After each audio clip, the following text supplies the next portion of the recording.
nanonood kasi ng horror. Kasi medyo doon tayo, ganyan. Kaya lang, syempre trabaho, we want work. At the same time, ang ganda talaga ng script. Sobrang ganda ng script. Hindi ko namalayan na hindi pala ako humihinga habang binabasa ko siya. Na-realize ko na lang na hindi na ako humihinga. Kasi parang nag-hyperventilate after ko basahin yung script. There's this scene that I know is very effective. It was written very well. However, it is Shirley's scene.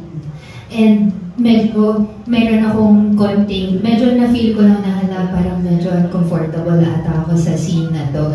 Ako po kasi bilang isang artista, syempre, kaya nga nasabi ni Cedric, parang iba-iba kasi ng methods or ng process, ganyan. Hindi ko alam kung yun yung tamang term. Actors, director ba yun? Hindi kasi acting workshop, pasensya na po kayo. Medyo gano'n akong artista. Pag pumupunta ako sa set, yung goal ko palagi is to please my director. When I say yes to a project, kailangan alam ko sa sarili ko na kaya ko ba to? Magugustuhan ba ng director yung kaya ko ibigay dito?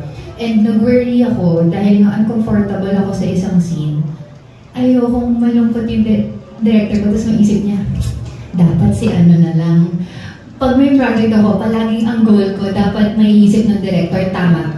Siya nga talaga dapat. Wala na akong pakialam kung ano yung sasabihin ng ibang tao, okay lang. Pero kailangan ko makita dun sa director ko na happy siya. But you were able to work it out. Si Ate Beth yung handler, sabi ko, huwag niyo sabihin yung reason. Sabi ko, Ate, mag-no ka na lang kasi nakakahiya. Ang effective kasi talaga nung scene, na feeling ko, pag sinabi ko yung concern ko, pag tatanggalin,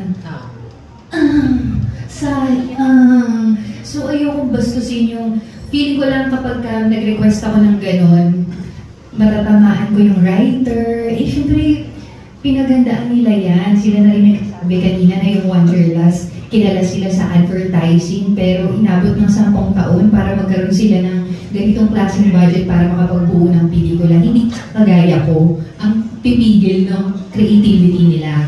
So, sinabi pala ni Ate Beth.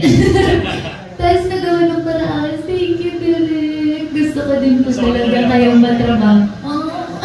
Actually, before ito, meron pa ako isang horror na simulan na si Jenny kayo nakapeg sa parang. Thank you, Derek. Kaya thankful ako na siya yung nakuha. Salamat din po. Thank you po.